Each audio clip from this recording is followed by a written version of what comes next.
Hello everyone and welcome to our webinar today.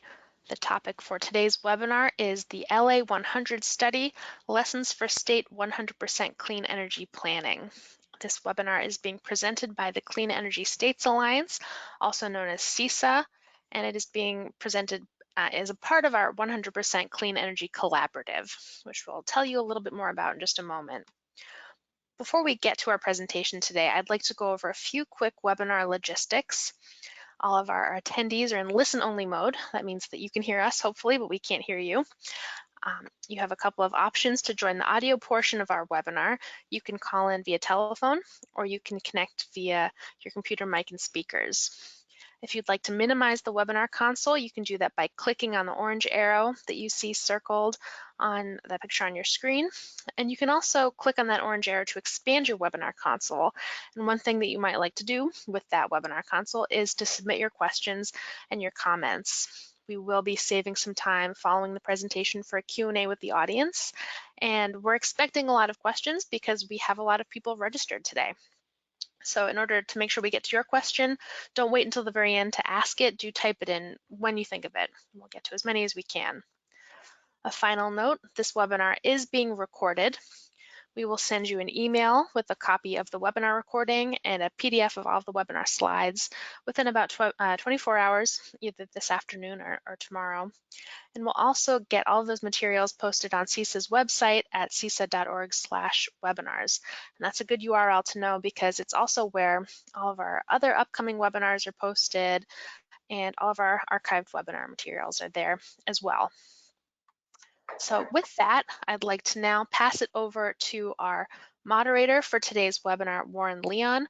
Warren is the Executive Director of the Clean Energy States Alliance, and he is going to get us started today.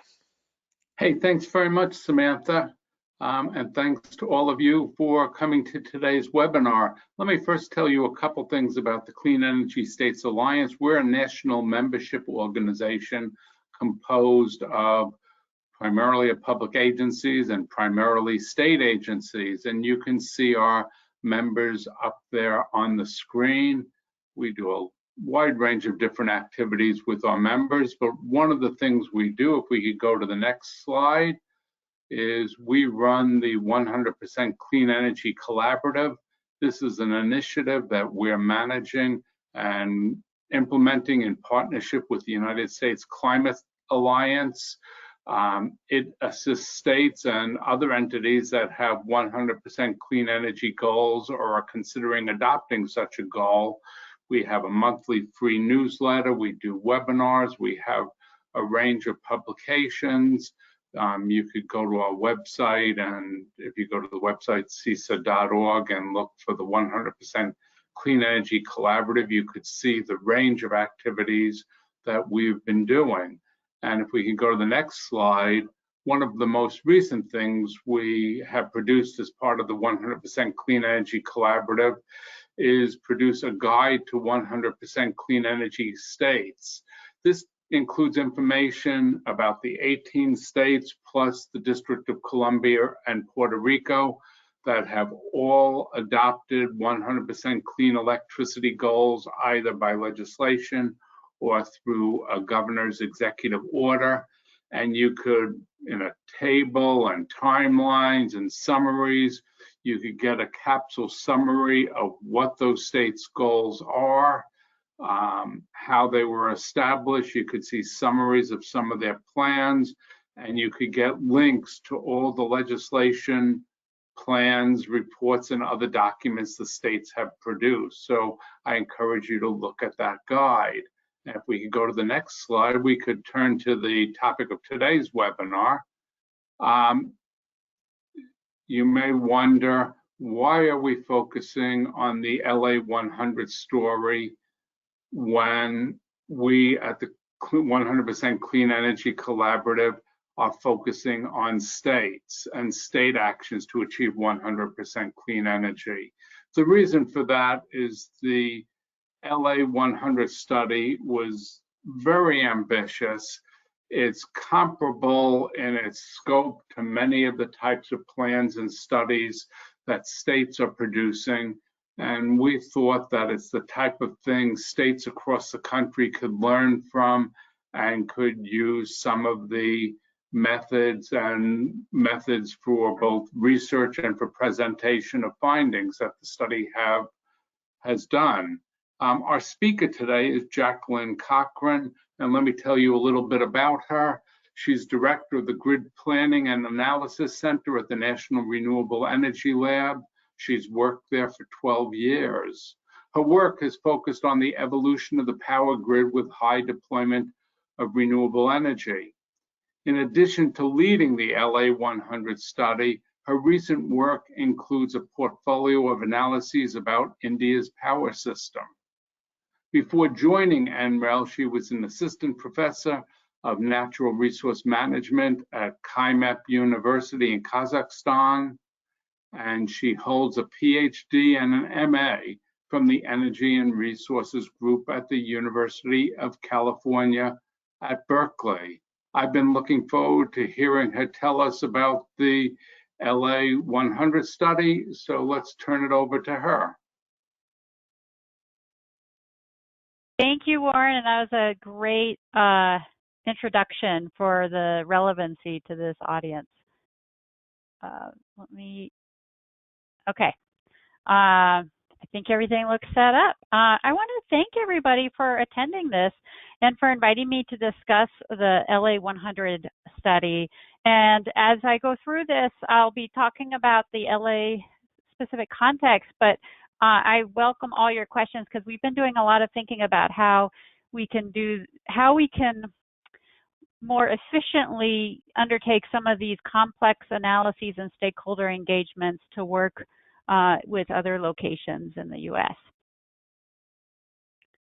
So first, a little context. This is a map of LA's power system. The city of LA is you can see in the map inset, it's the odd-shaped white space. The city's power is provided by its municipal utility, the Los Angeles Department of Water and Power, which is the nation's largest municipal utility. It's over 100 years old and serves more than 4 million residents. LADWP has great transmission. So when we're thinking about how to get to 100%, they are in a lucky starting point. They've got great transmission that brings wind from the Pacific Northwest and the Rocky Mountains, solar from the Southwest. They have nuclear energy in Arizona. And while LADWP is electrically connected to the rest of the West, its power system planning and day-to-day operations is in isolation. It's more like an island. So they always make sure they're self-sufficient in supplying their demand for electricity, no matter what else is happening in the West. This makes achieving 100% renewable energy target especially difficult and because it can't rely on the broader electricity market. LA100 is the first 100% renewable energy study of such a large system that must stay renewable and reliable at all times.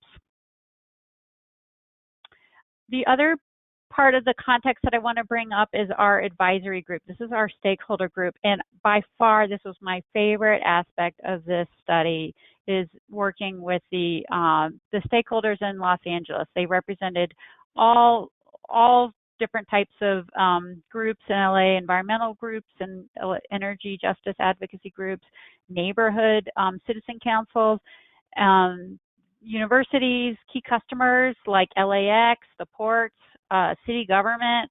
We had business and workforce groups and other area utilities. They helped shape the study's questions. They helped guide us to existing practices, policies that we should be taking into account. They provided us feedback on our materials and how they would, for example, if we were going to meet with a public meeting, they would preview our slides and presentations to provide feedback. They pushed back when they didn't feel like we did enough. And we also did a lot of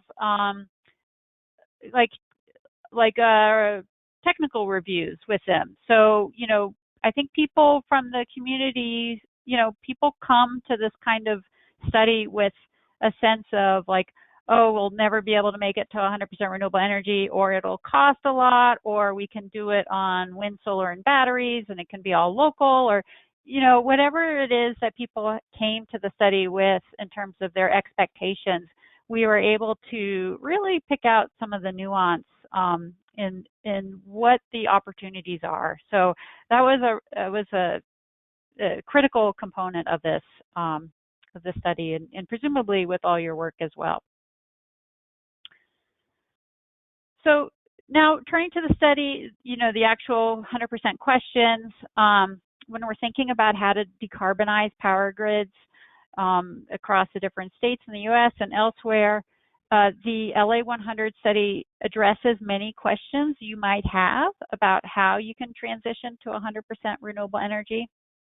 So for example, as more people adopt technologies like electric vehicles, and as the climate gets hotter, how might that change total demand for electricity? How might a utility supply this demand with renewable energy? How much solar might customers add to their own rooftops? How can cities make sure that their 100% renewable power systems stay reliable under extreme events like fires and heat waves? What about impacts on jobs, the local economy, air quality, health, and environmental justice? And what might all of this cost? The LA100 study uses scenarios to understand answers to these questions. A scenario represents one possible pathway toward a clean energy future.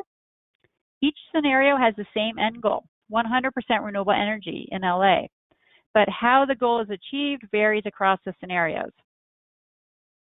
So exploring the different scenarios helps us understand the potential impacts and trade-offs among the different choices that the city can make in reaching its targets. One difference among our scenarios is on the customer side. Will customers electrify their cars and appliances, such as for cooking and heating? Will the customers adopt more energy efficient technologies? And will some of the customers' demand for electricity be flexible, such as being able to charge their cars when it's sunny and solar generation is high? The scenarios also varied based on how the renewable energy target is defined, how quickly the scenario needs to meet the target, and how easy or not it is to build new transmission. So on the upper left, we have the SB100 scenario, and that is the scenario that most closely represented California law as of 2018. This scenario achieves the target by 2045 and is based on retail sales, not generation. So this means, and you can also have renewable electricity credits offset up to 10% of the generation. So that means around 10% of the target is effectively natural gas.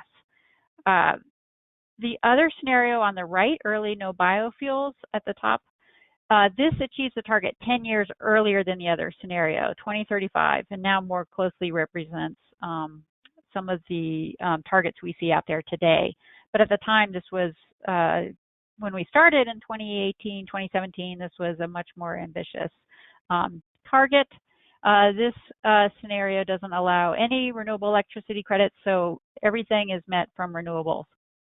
The bottom two scenarios are also no natural gas.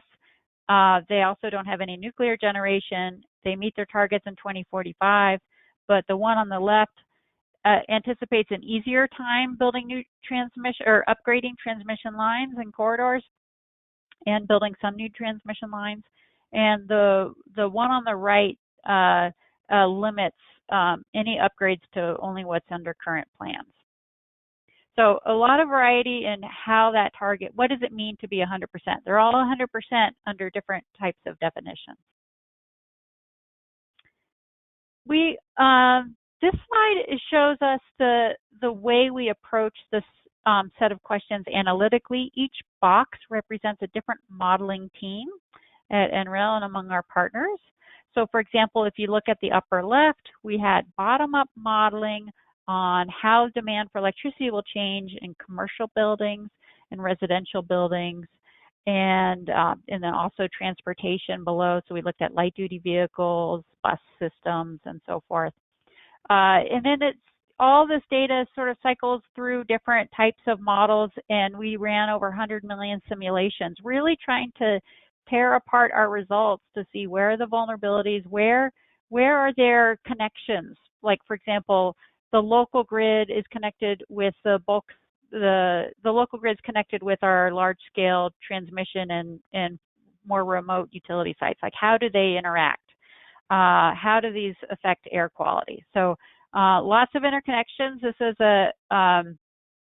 is an approach that we are continuing to try to improve the efficiency of being able to optimize questions across different goals that a city or state might have. So, for example, whether it's we want more jobs or a bigger tax base or cleaner air, you name it.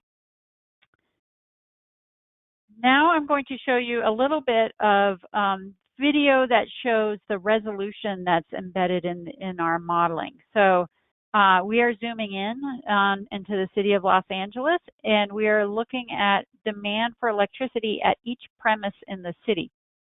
And we have this demand for the full year for every 5 years through 2045. And we have this by demand type. So right now we're looking at just electric vehicle charging. We know there's going to be a lot of electric vehicles on the road by 2045 and earlier. Where do they need to be charging in order to achieve their transportation goals? So this gives us the resolution and the detail on the when, the where, the how much, and the what type of electricity. And then we're able to think about, okay, well, how much of this, electric vehicle charging might be flexible. Maybe it can come earlier in the day when it's sunny.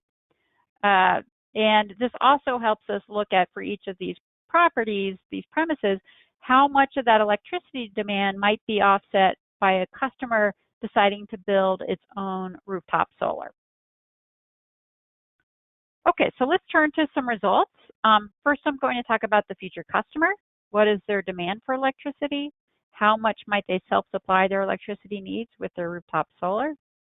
Then I'll describe how the scenarios take different paths to the 100% renewable energy target.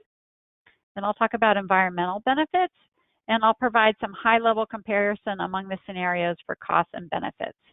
And finally, I'll briefly mention some social and economic impacts. So let's start with the customer. In this figure, we can see that the contribution to peak demand from residential and commercial buildings, what's represented in orange and green colors, could remain fairly flat through 2045. So what we're seeing is the growth due to electrification of end uses, so heating, cooking, vehicles, is offset by improvements in energy efficiency. The main cause for the increase, well, not vehicles, but the main cause for the increase in the peak demand is due to the growth in electric vehicles. That's represented in blue.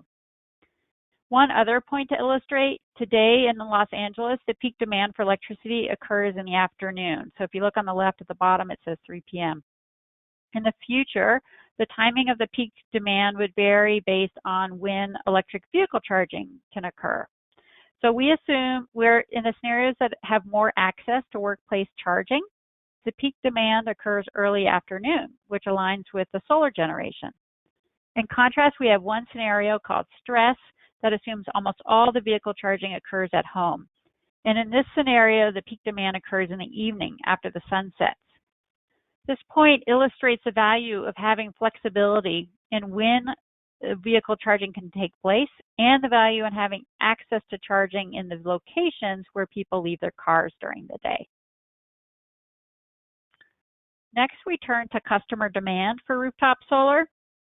Our study illustrates a dramatic growth in rooftop solar. You can see in 2020 it was around 330 megawatts and tenfold increase by 2045. The study suggests that most customers would save money on their electricity bills by owning their own solar, whether it's on their rooftop or in a neighborhood location. So not everyone will buy solar, but we still expect growth to occur from 6% of single-family homes today to 22 to 38% of these homes in the future, depending on the scenario. Our study also identifies locations that could could support community-owned solar so that residents of multifamily buildings can own solar too. LADWP needs to understand and anticipate how much growth of customer-owned solar could occur, because this affects what else LADWP would need to build to meet the 100% renewable target. So how does LADW supply all this demand with renewable electricity? In all scenarios, wind and solar provide 69 to 87% of future electricity demand. What this means is that for all roads to 90%-ish renewable energy are very similar. The pathways diverge going from 90 to 100% renewable energy. This last 10% is what is needed for reliability during periods of very low wind and solar, extremely high demand, and unplanned events like transmission outages, or maybe even a weather event that we haven't experienced yet. To meet this last 10%, the study builds new local power plants with storable renewable fuels to maintain reliability. So how do the scenarios compare in meeting this last 10%? This chart shows the mix of technologies that gets built in order to maintain a reliable power system. Starting on the left, the colors show which types of power plants LADWP has today. Purple represents natural gas, pink, different types of storage, yellows are solar technologies, blue is wind, and the bottom in red is nuclear. The other four columns represent what is built in each scenario by 2045.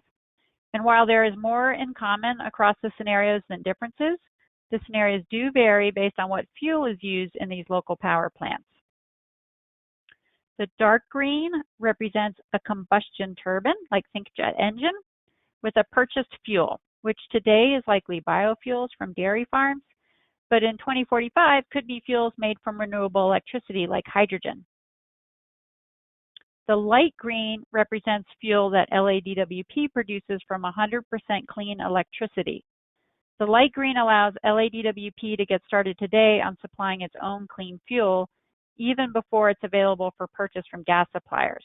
And remember, this is a scenario that doesn't allow biofuels. I forgot to mention that at the beginning, which is why it builds its own hydrogen.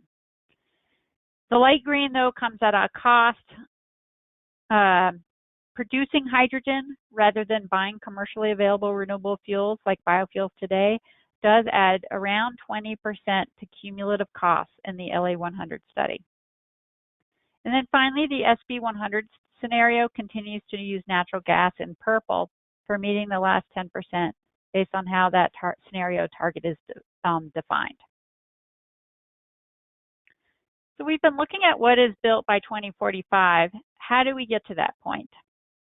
Let's look at an example scenario. We'll choose a scenario that achieves this target sooner, 2035, and with no biofuels. We start in 2020 with a focus on just a few of the renewable technologies. Today, LADWP generates close to half of its electricity using renewable and zero carbon fuels, including hydropower and nuclear. As I mentioned, in 2020, customers owned around 340 megawatts of solar on their roofs. And LADWP had solar, wind, storage, and some geothermal. The chart on the right shows the overall mix of technologies in LADWP's portfolio today, using the same colors that I just showed you. So now let's advance 5 years to 2025. In these 5 years, under this scenario, customers doubled their rooftop solar. But LADWP significantly adds solar co-located with batteries and wind, plus some standalone solar, geothermal, and standalone batteries. Collectively, all this new generation would allow LADWP to generate 90% of its electricity using clean fuels in just those 5 years. So now let's step ahead another 5 years. By 2030, the pace of customer solar adoption could triple based on the economics from the customer perspective. And for LADWP to move from 90 to 98% clean generation, it adds some solar co-located with batteries, it skips standalone solar, and mostly adds wind and geothermal power plants to meet times when solar generation is low or when demand is especially high. Finally, in 2035, this scenario meets its 100% clean energy target. Customers have added solar. LADWP has added some solar, wind, and batteries to meet the growing electricity demand that's also occurring at the same time.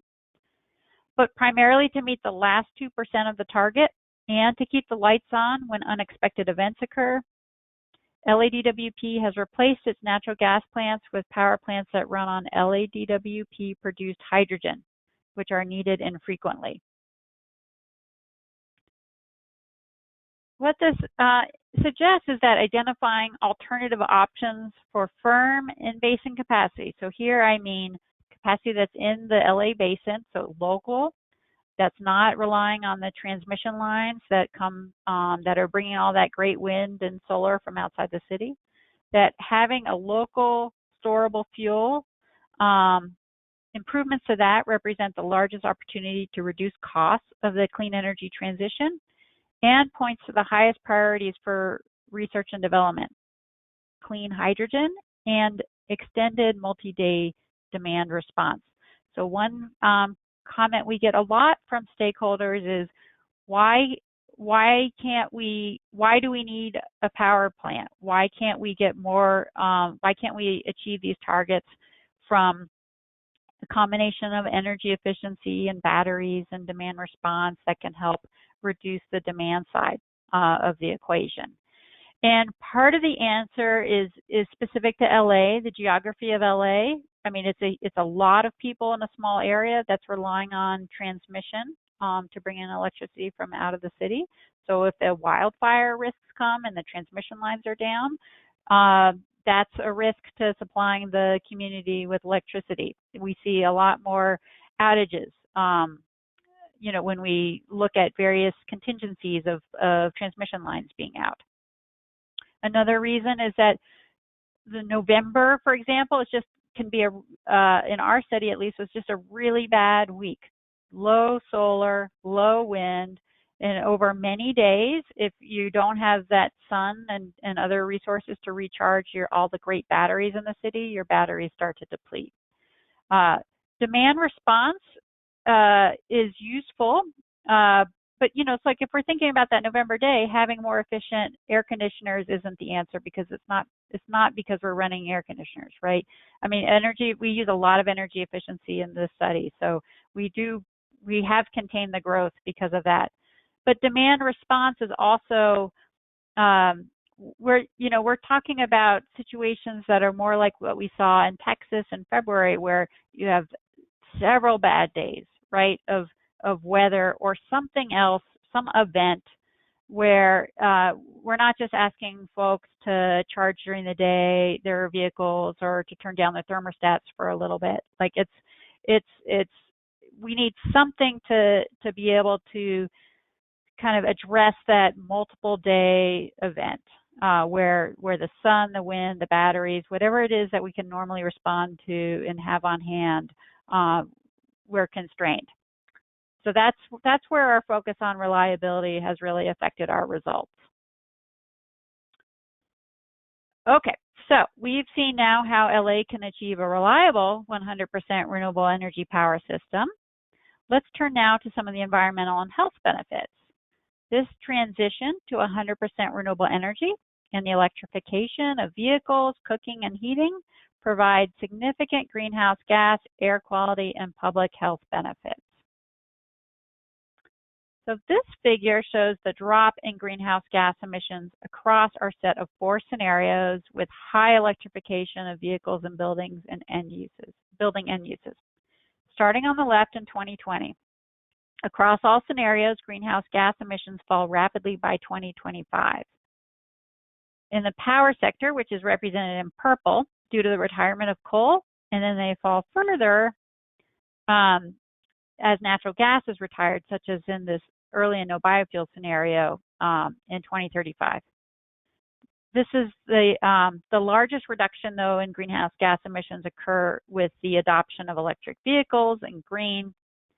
the simultaneous decarbonization of the power system, coupled with electrification in other sectors, leads to dramatic reductions in annual greenhouse gas emissions. The LA100 study did not just look at greenhouse gas emissions. Sources that emit greenhouse gases also emit other air pollutants that impact air quality and public health. When it comes to air quality and public health, the two pollutants we care about the most are fine particulate matter. These are the tiny particles that are 3% as wide as a human hair and go deep into our lungs. And ozone, which is not emitted but is formed in the atmosphere and can cause asthma. The locations where these pollutants are emitted and the way the air carries them elsewhere means they are not equally concentrated throughout the city. Those lucky enough to live on the coast have access to more fresh air compared to those inland. So we use atmospheric chemistry models to help us understand the concentration of these pollutants across the city and how this relates to environmental justice in looking at which neighborhoods experience the greatest impacts. So this map shows us one of the state screening tools, CalEnviroScreen, and which neighborhoods are considered disadvantaged. And we can look at our atmospheric chemistry modeling to understand how the pollution, these pollutants, vary across the city. All scenarios in our study achieve a 6 to 8% reduction in concentrations of fine particulate matter, mostly because of the electrification of light-duty vehicles and natural gas electrification of the natural gas sources in homes and businesses. This number might seem small, but it is significant because it took the entire South Coast region 6 years to achieve a similar reduction, focusing on reducing emissions of some of the largest emission sources, and our results were just for the city of LA and only include some of the sources. So for example, we did not include electrification of medium and heavy-duty vehicles like trucks, which would also yield significant environmental benefits. Long-term breathing of fine particulate matter can lead to early death. Because of the 6 to 8% reduction in particulate matter concentration, there's a significant public health benefit, $1.5 billion in health savings in LA just in 2045 due to reduction in deaths, cardiovascular disease, and other diseases caused by this pollutant. So how do the scenarios compare in terms of benefit and costs? The combination of higher levels of energy efficiency, electrification, and flexibility in the timing of the demand to align with renewable energy availability offers greater air quality and health benefits compared to alternative scenarios. And these scenarios also help reduce per unit cost of electricity as we transition to renewable energy because more electricity demand occurs during the periods of plentiful sunshine and wind, and the cost of replacing our fossil fuel plants are spread across a larger demand for electricity. This also underscores the importance of managing rates of change. So the faster we decarbonize our power system, maybe the faster the costs increase, and that could lead to public pressure against electrifying end uses. So it's a balance that's going to be system specific and specific to each community's goals. But it is important to think about what is the pace of change on the power system? How does that affect costs? And then what is the pace of the electrification that provides these wonderful benefits? One set of scenarios, as I mentioned earlier, meets the renewable energy target in 2035 rather than 2045 like the rest. The earlier transition results in higher costs because renewable energy technologies need to be adopted quickly when costs are higher than they will be 15 to 25 years from now. But this set of scenarios also has higher benefits, especially due to faster reductions in greenhouse gas emissions. And while all the scenarios lead to these large health benefits between now and 2045, the difference across our scenarios just within the year 2045 are pretty small, even for the scenarios that continue to use natural gas, the SB100 scenarios.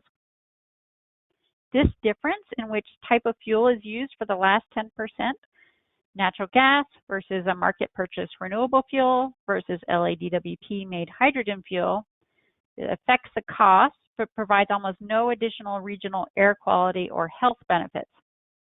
And this is because the plants that are needed to meet the weeks with low wind and solar availability and to be ready to start up when things go wrong, they are used much less than today, given that we can meet most of our future electricity needs with wind, solar, and batteries. So relative to other sources of air pollution in the city, these power plants, whether natural gas or biofuels or hydrogen, in 2045 have a very small impact on ozone and concentrations of fine particulate matter. And even greenhouse gas emissions don't vary much in that year. Finally, let's turn to economic impacts. While the transition to 100% renewable energy could create thousands of clean energy jobs, overall, the renewable energy investments alone are not anticipated to notably impact LA's economy. And in LA, it's almost simply because the power sector is a small part of the overall size of the economy. Hold on, let me grab some water.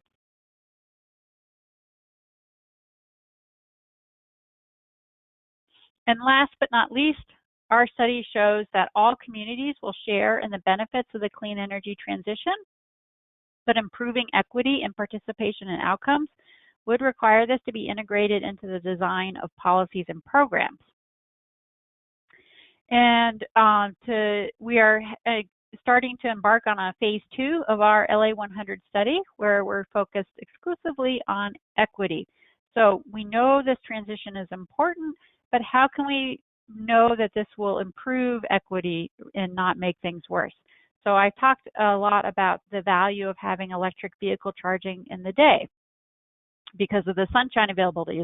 It's cheaper to supply that source of electricity in LA in the daytime.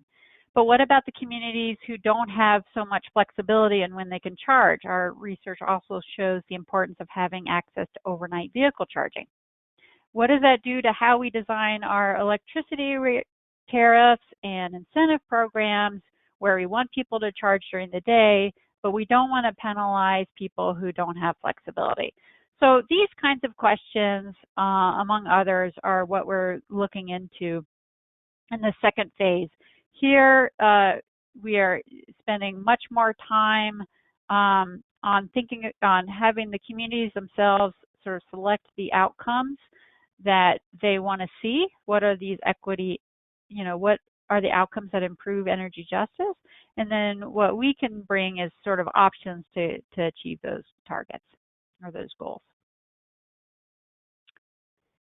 So no matter which scenario, LA100 LA can get started now with many options that achieve significant reductions in greenhouse gas emissions.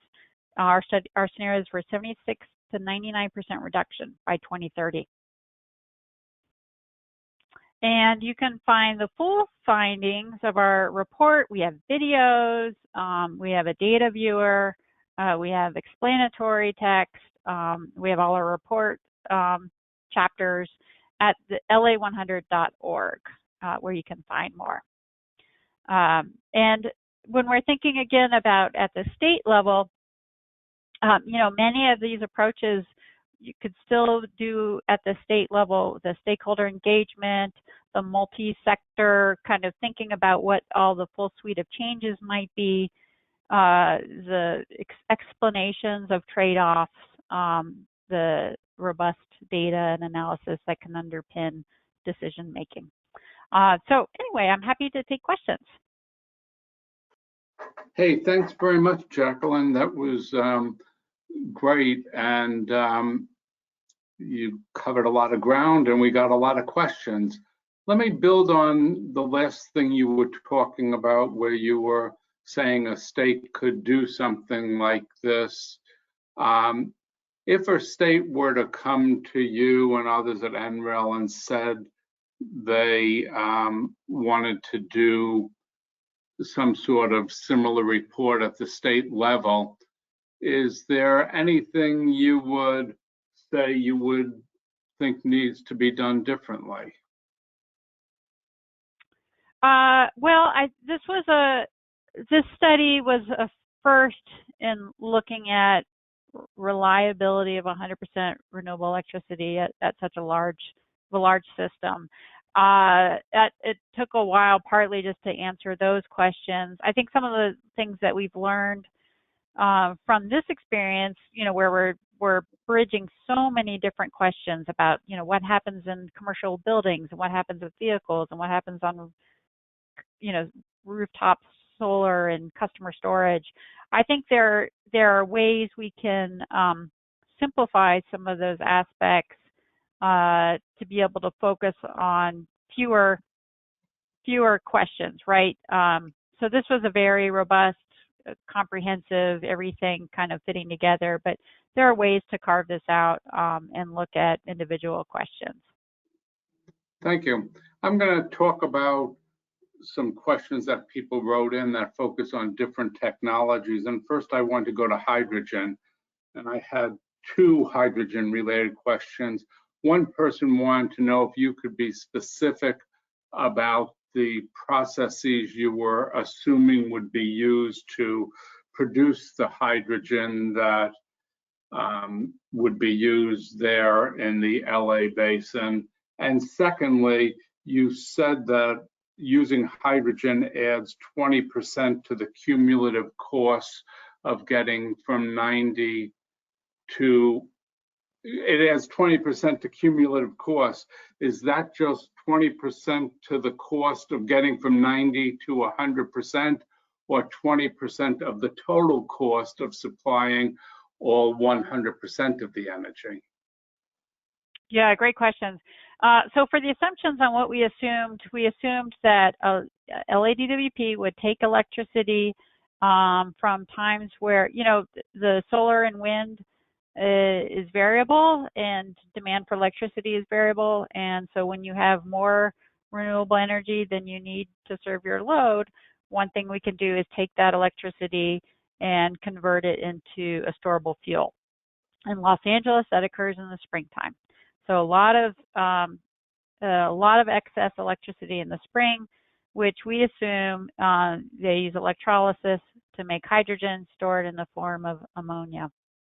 LA also has a salt cavern access and a hydrogen plant in Utah, but that's not typical.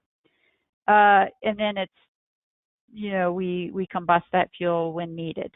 The costs are for the full, we looked at that just added 20% more to the cost over the course of the 25 years.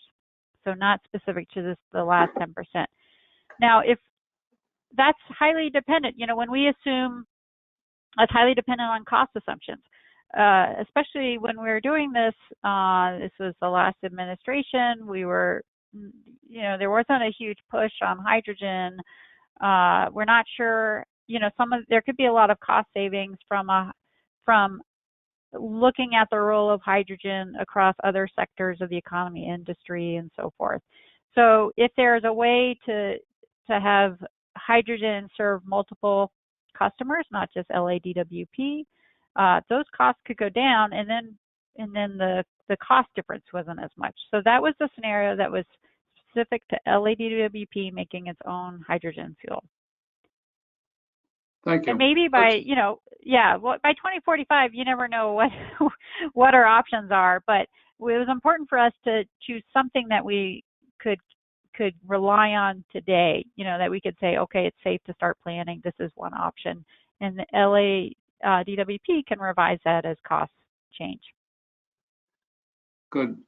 And I'm glad you raised that issue about it's hard to know what technologies will be available in 2045 at the end period of your study.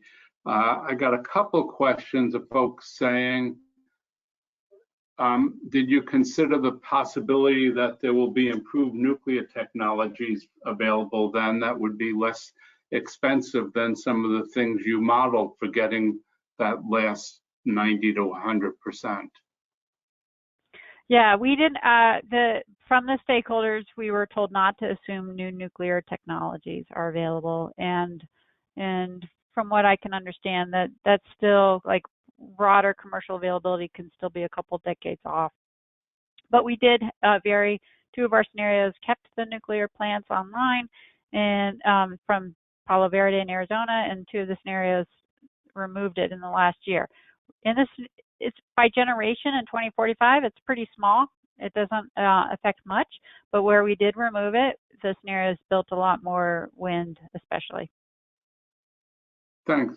And, you know, a couple people wrote in who've been following the debate over your report and had some views on it, and said they were concerned that the analysis didn't give enough attention to reliable baseload generation.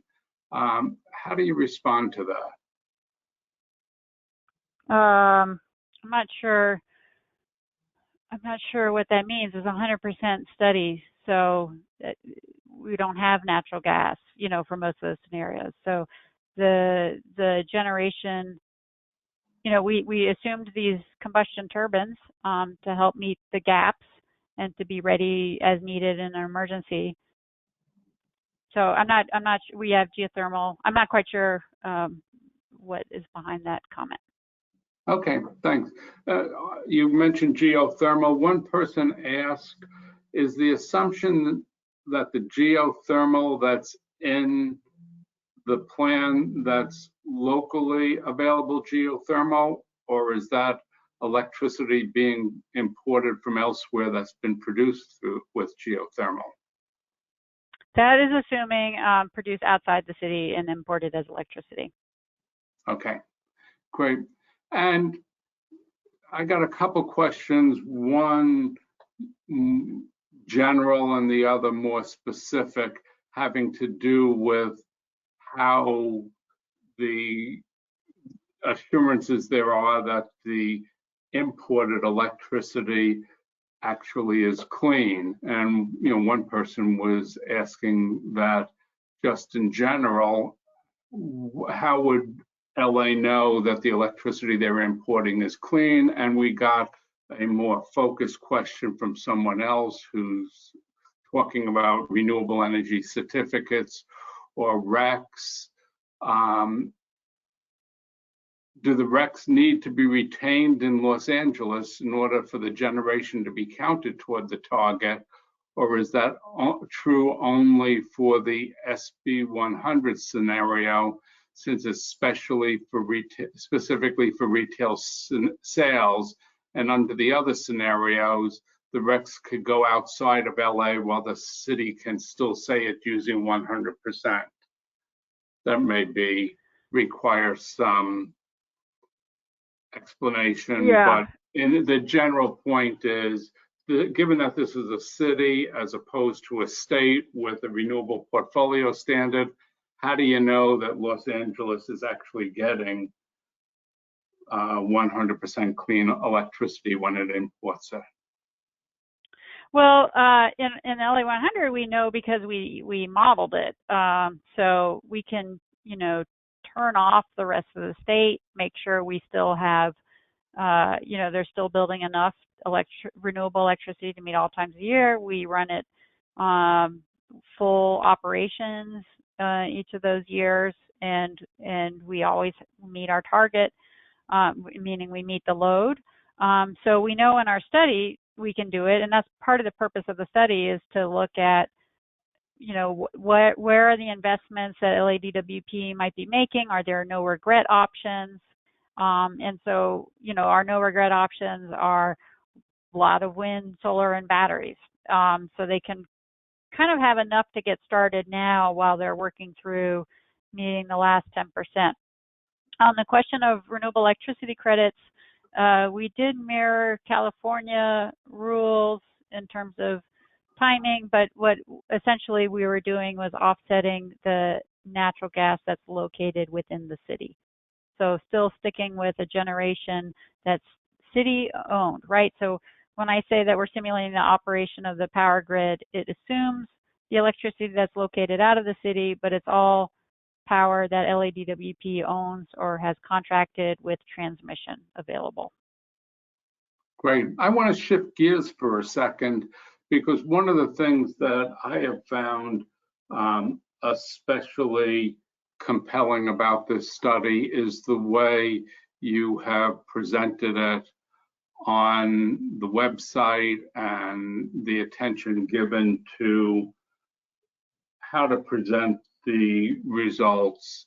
Have you gotten any reactions to those presentations, and do you have any advice for other states on what they should do when they think about how to present the results of what are at their core pretty technical modeling studies?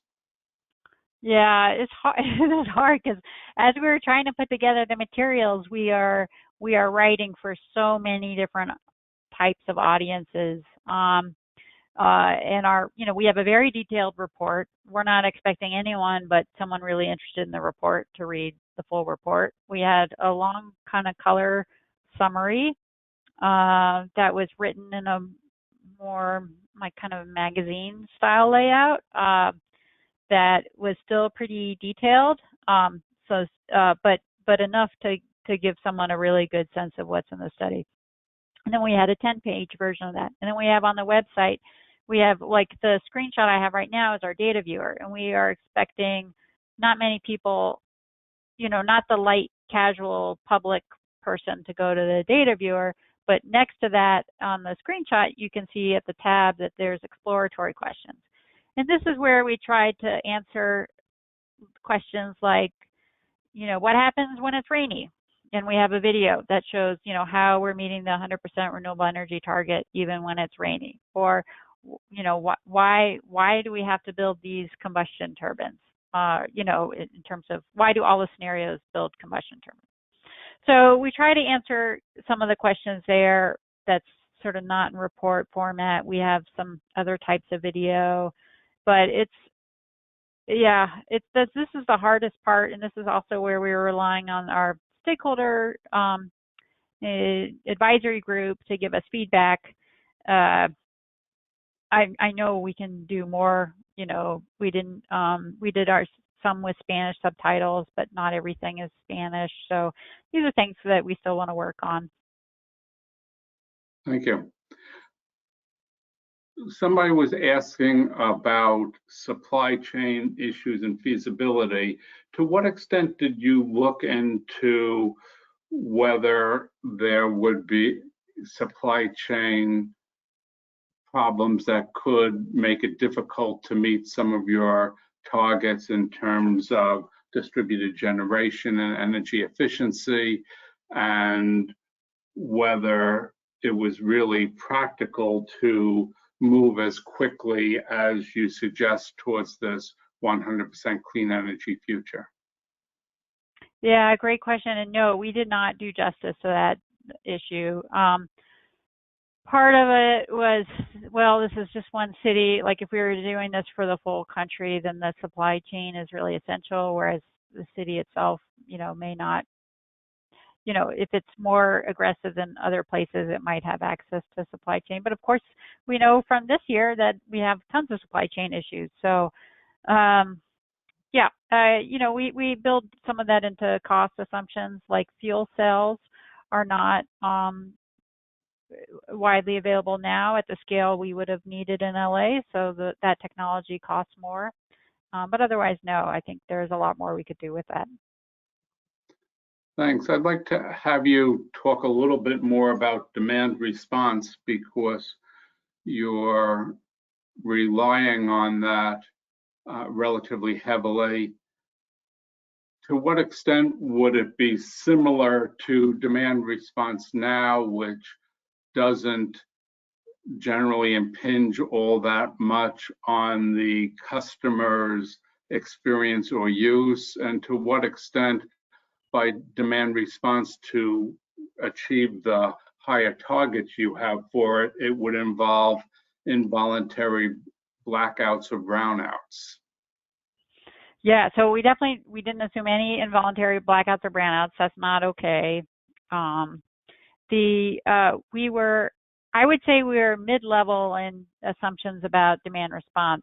I would like to think by 2045 we have a lot more autonomous or interconnected systems that could provide more options. But we, you know, most of the demand response came from vehicles and air conditioning. So we have sources from other sources too, but we don't always, you know, we have built into our assumptions about demand response, like how often can you use it, how much can you shift it. So some of those end uses weren't as helpful for demand response. And as I mentioned earlier, where I would really expect to see more research done and more kind of commercialization testing is on something multiple day with demand response. That said, we have one scenario called stress that is like our high. I mentioned that from the customer's perspective, we have 3 different types of sets of scenarios. One assumes a moderate growth in energy efficiency, electrification, demand response. One assumes very high, so all the buildings and uses, you know, that are currently natural gas get electrified. Customers always adopt the most energy efficient technologies available whenever they're buying something new. And then we have stress, which has all the electrification of the high, but none of the energy efficiency or demand response. So this creates kind of a worst case scenario from a power system perspective, because you get all this growth, but it's at the wrong time, you can't control it. So we do have that as one of the scenarios to understand the impact. Good. And I'm just scrolling through some other questions here because we're coming near to the end of the hour. And I just want to let you know that in a couple minutes, I'm going to turn to you, Jacqueline, with a last question, which is to say what you wish you had been asked or what you haven't had a chance to say up till now. And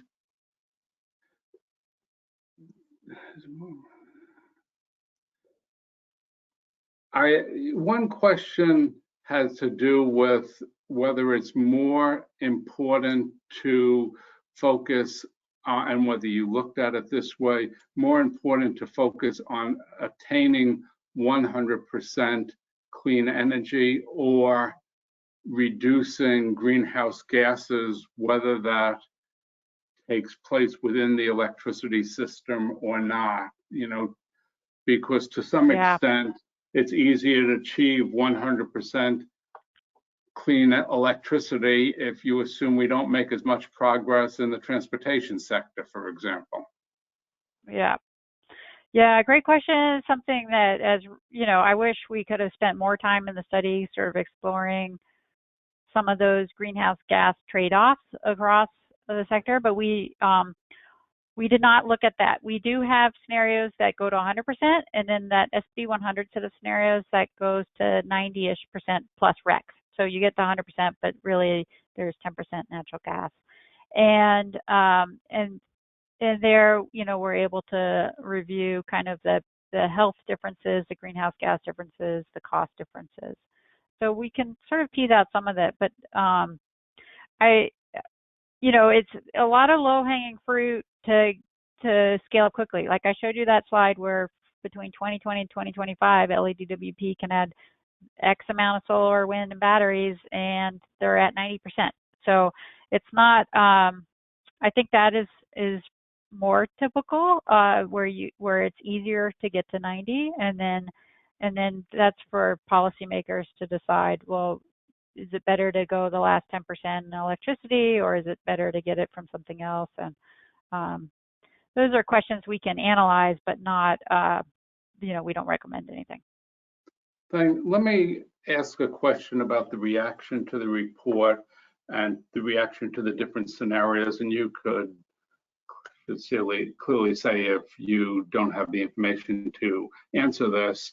But after you presented all these scenarios out there, were there any that people said, oh, I didn't think of that scenario, or that seems more attractive than I thought before? Are there any scenarios where it ended up getting a, you know, sort of shaping the way people think about the alternatives because a scenario ended up seeming more attractive than people might have initially felt? Yeah, that's a really interesting question. I would say, so one, the city has adopted, after the study came out, the city adopted the 2035 scenario. And so that they're now embarking on sort of the investments needed to achieve the scenario that looks mostly like that. I mean, they'll take their own approach, of what to build where, but I would say we had one scenario, the scenario that had limited new transmission. And we said, all right, you're going to, it's hard to upgrade transmission lines in a city. These are actually in neighborhoods, like there's no more space to make it bigger. This scenario is going to force a lot more generation to be local solar, and it didn't, like, that was our vision of like the very local scenario. And it didn't turn out that way in results. Instead, we assumed that LADWP would make full use of the transmission that they already have and be smarter about using not smarter, but more efficient at using the transmission they have, better devices to monitor the temperature and other things. And they are still building a lot of solar. In that scenario, we still build a lot of solar outside the city. And it's simply because of the cost.